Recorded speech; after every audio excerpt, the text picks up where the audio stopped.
Hello, this is Dr. Paul Cottrell, and I'm recording this on May 7th at approximately 10 a.m. Thank you for joining. Please help support the work that I do by making sure you subscribe to all the channels. All the links are in the description of this video, so please subscribe. Follow me on X and also on GETTR. You can also help support the work that I do by donating on my website, the-studio-reykjavik.com. You can donate through Stripe, PayPal, or buy me a coffee. You can also be a paid member to my Substack channel and my Patreon channel. So please help support the work that I do. All these videos are for free. And make sure you go to my store and get the great products that I offer. It's the-studio-reykjavik.com. I'm going to do a series of small videos. I've been inundated with a ton of requests about what's going on with Hantavirus, Dr. Paul Cottrell. Oh my God, the world's ending. First of all, the probability of hantavirus ending up being some sort of major pandemic is less than 1%. All right? But there has been some nefarious things that have been going on over the years. And hantavirus is considered a Category C bioweapon. All right? Now, the reason why it's a lower grade is because you have to be in close contact for a good period of time for transmission to go from human to human. Now, human to human cases are relatively rare, but they do happen. And there's been gain of function research that's been going on in the laboratories that actually have accelerated the process. And oh, by the way, this stuff was serial passaged. So I'm going to do a series of small videos so people can digest this information easily. All right.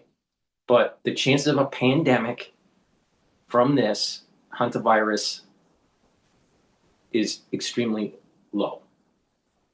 Now, it is an endemic issue, but we're going to go over some of that information.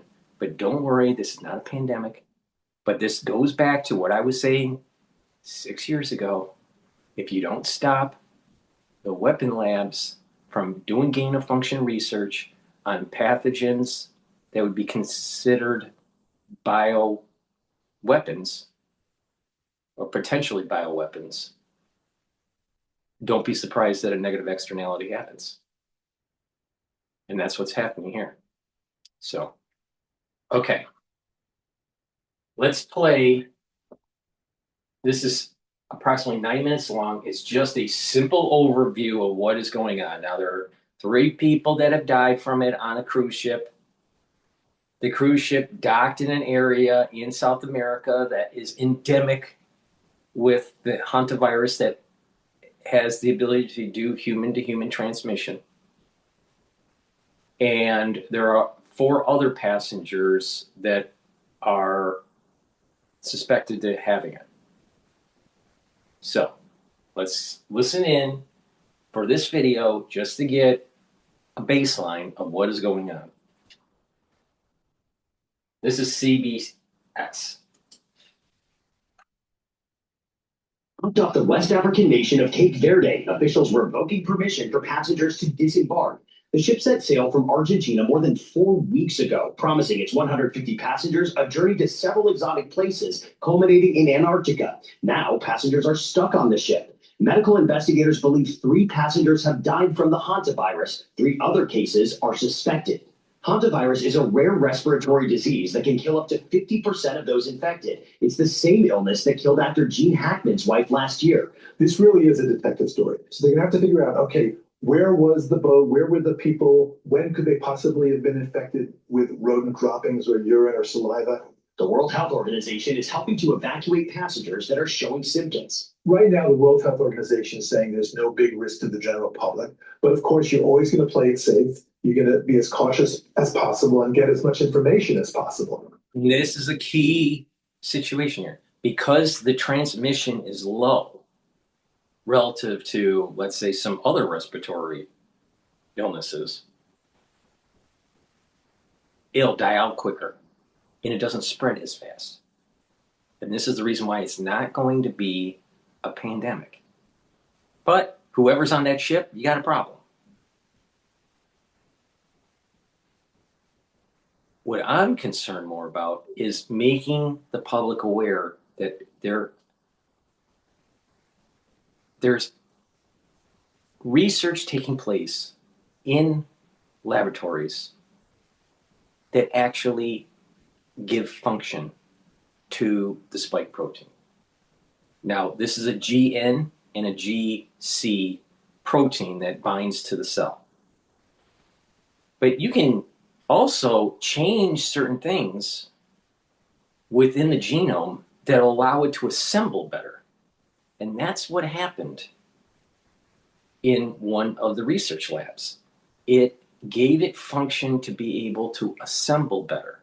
There's two ways that this virus, hantavirus, actually assembles. It can assemble near the surface of the cell or through the Golgi apparatus mechanism, which I will go into detail, just not in this video.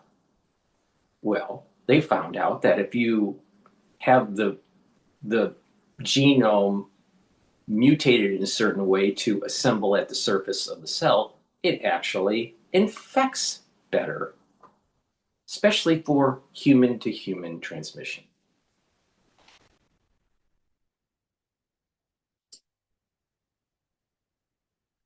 And Dr. LeCook says this virus is not like the norovirus, which can rapidly spread on a cruise ship and really wreak havoc. The World Health Organization is working to see if this virus is the strain that can be passed from person to person. Tony. Tom, thank you very much. And good evening. What began as a cruise of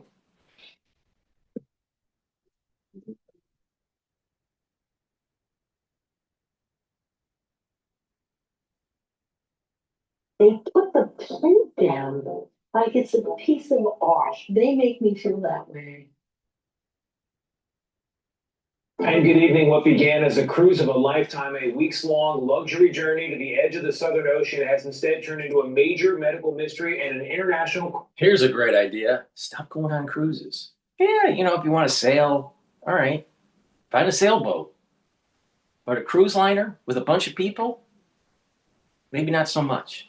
Because there seems to be every year in the news someone dying on a cruise ship, not because they choked on the lobster, but because they've gotten some sort of strange virus.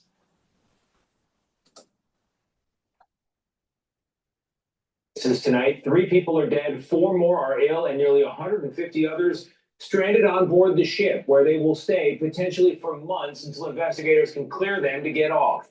For now, medical workers seen here. Now, the reason why. Now, it's important to understand the reason why they may not be able to dock is because you can actually have asymptomatic dormant cases that can last up to 2 months.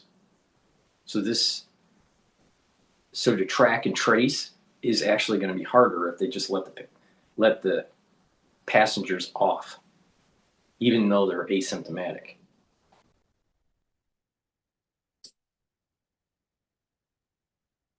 Active gear are telling people to stay in their cabins as they zero in on a potential cause, a rare form of the hantavirus believed to have spread person to person on board the ship. Tom Hansen is tracking this story Now, for us. typically it's through rodents exposure. Either you were bit by one or you were around their excretions like saliva, urine, feces. It can aerosolize, especially the urine and the feces, and you can breathe it in. If you were in a closed environment like, I don't know, a room or a basement or a cave or something like that, and you're breathing it in, then that's the normal exposure. Other animals like bats have been known to have hantavirus. So you have the bat connection, just like we had the bat connection 6 years ago, right? There's a commonality with bats. All right, so you have that issue. And you have the human-to-human transmission problem. But that is a mutated version off of the normal hantavirus line. Now, most likely the human-to-human transmission version of the hantavirus was just natural. All right. I don't think that there was some nefarious thing that the very first one. I think it was just a zoonotic event that took place. But we know because of publications that there have been gain of function research in hantavirus. And the United States, Fort Detrick, is tied in creating countermeasures for an outbreak of hantavirus, especially the human-to-human transmission. I'll go into detail, but the bottom line is we're playing with fire here, guys.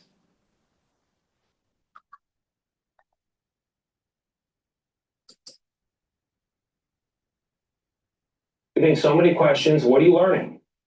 Hey there, Johnny. Good evening to you. Well, this cruise liner offered passengers a chance to stop at remote, untouched locations, regions where hantavirus is also common in the wildlife. And now the World Health Organization tells CBS News the infections could have possibly started during one of those nature excursions. Tonight, the 3 remaining passengers showing symptoms believed to be linked to the deadly hantavirus are expected to be airlifted off the MV Hondias. The Spanish government says the ship, with 147 passengers on board, could sail to the nearby Canary Islands for a full disinfection. There are no additional symptomatic people on board. That said, the situation is being closely monitored. New video shows officials from the World Health Organization boarding the ship in PPE, there to monitor for any new cases. Communal spaces otherwise sit empty as passengers enter their 3rd night in quarantine. According to the company managing the cruise, so far 7 passengers have fallen ill. 3 of those passengers have died, and another was hospitalized in South Africa, all of them suspected of having the hantavirus. Health officials believe the passengers were infected off the ship, which made several stops on islands up the South American coast. Symptoms can take up to a month to show up. What we are, our working assumption is that it is the Andes virus. It could not be, but we're assuming that it is until we determine otherwise. We think it's the Andes virus because it's the human-to-human version of the hantavirus. All right. So either something brand new is happening, which I doubt, or it's the Andes. What surprises me is that they can't get this information quick enough. I mean, all they got to do is just sequence the saliva from the patients, or take fluid samples from the ones that died. It only takes about 24 to 48 hours. So I don't know why it's taken so long. Secondly, that research that Fort Detrick was doing, and the research, especially in South America, the lead laboratory, but there's also a laboratory in Canada. All right, we'll go into the details in another video. But there's a laboratory in South America and there's a laboratory in Canada, but also Fort Detrick. They were experimenting with certain mutations within the hantavirus, dealing with the Andes version. So the Andes virus, they call it the Andes virus, but really it's a hantavirus that is human-to-human transmission. So we'll just call it the Andes. The Andes virus, that was mutated in a laboratory. Now, it was taken out of a zoonotic situation that had human-to-human transmission and supercharged in the laboratory. And monoclonal antibodies developed off of that supercharged mutation by Fort Detrick. All right, so we're playing with fire here, guys, again. But, you know, I told everybody what people need to do, but they didn't. So don't be surprised that something really bad happens, but it's not going to be hantavirus. It's a low probability of a pandemic. What I'm worried about, a flare-up once the antibodies start to go down in the society for SARS-CoV-2, the release of SARS-CoV-3 and SARS-CoV-4, what I call the 4th and 5th cocktail, Mpox, and avian flu. I'm more worried about those than hantavirus. But hantavirus is a lower category for a bioweapon. The other ones that I'm talking about are major categories for bioweapons.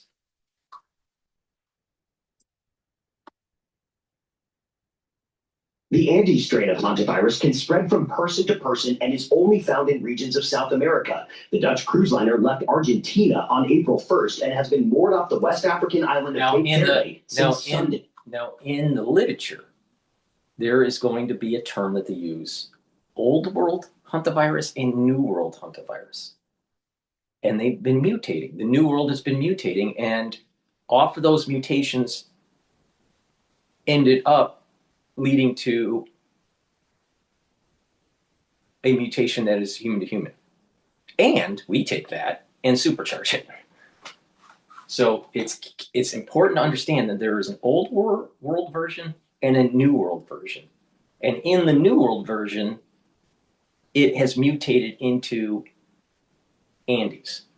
And the Andes plus has been mutated in the laboratory.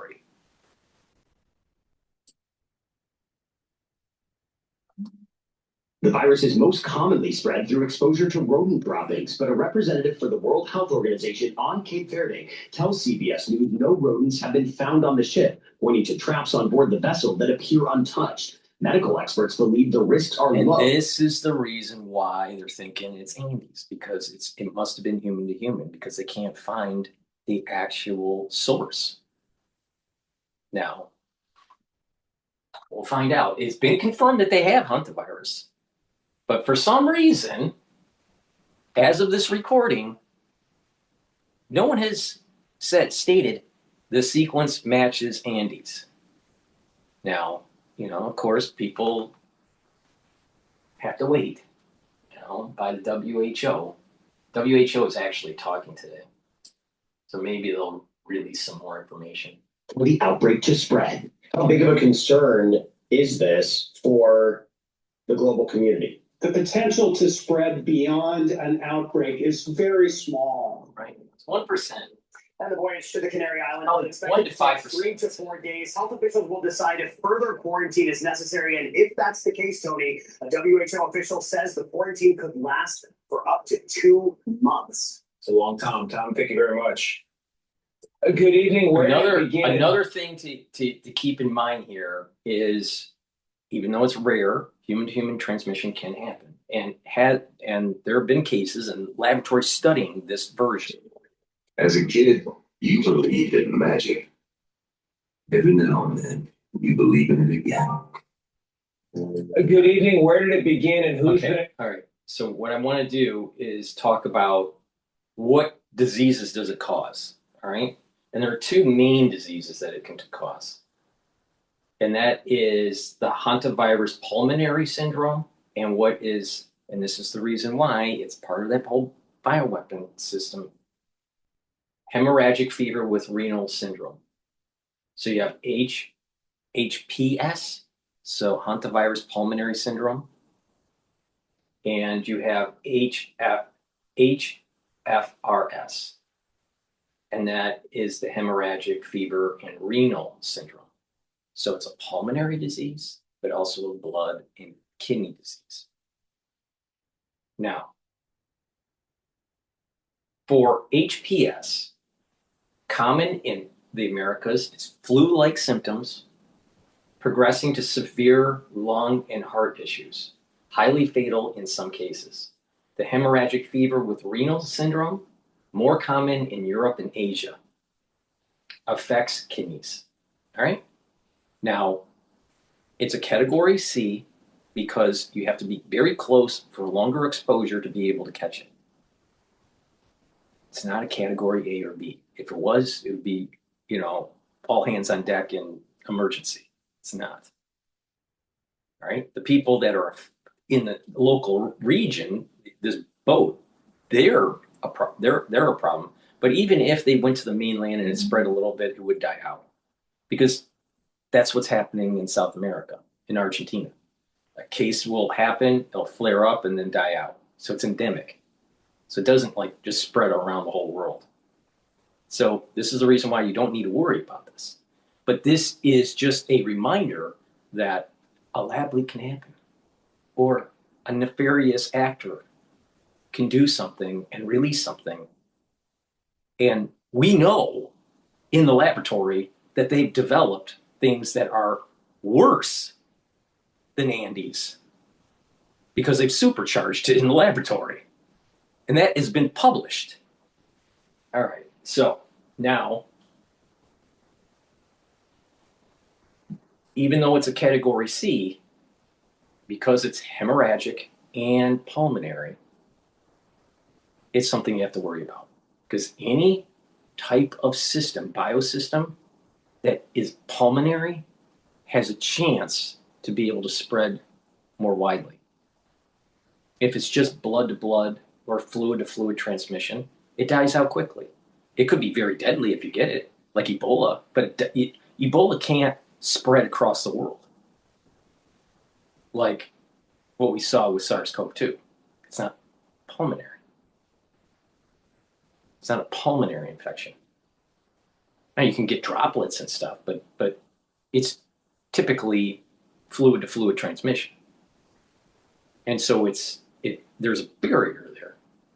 But when things start to aerosolize and things start to become airborne, then you're talking about higher R0 values and the spread around the world. That's not what hantavirus is. It has a low probability of high exposure to secondary, tertiary ring around the hot zone. All right?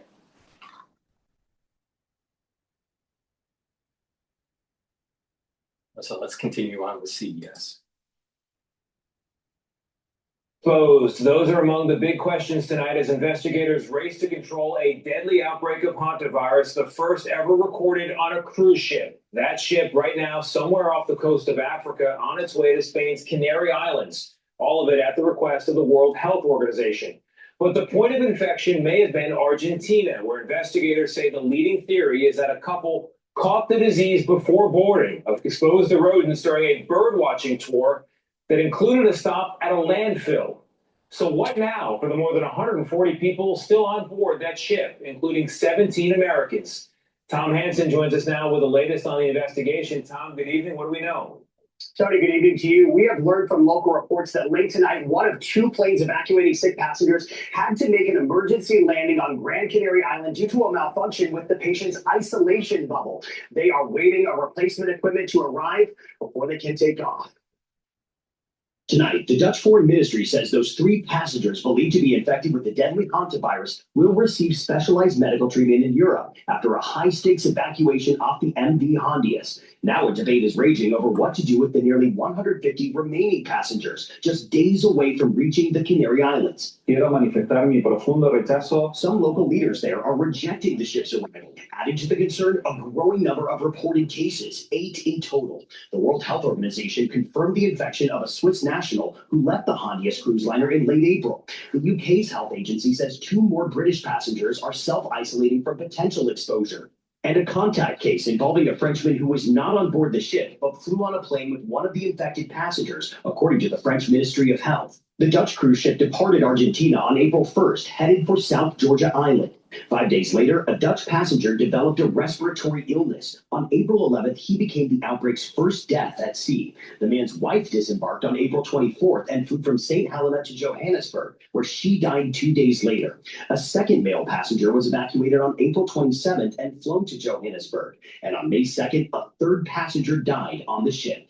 The atmosphere was tense. Ruhi Sinet was a passenger on the cruise. He recorded this video of the captain. Following the captain's announcement, Sinet said the passengers on board continue with social activities. He said it was due to natural causes and we are not infectious. This was relaxing at the time, but it was also misguiding us. Nonetheless, he did.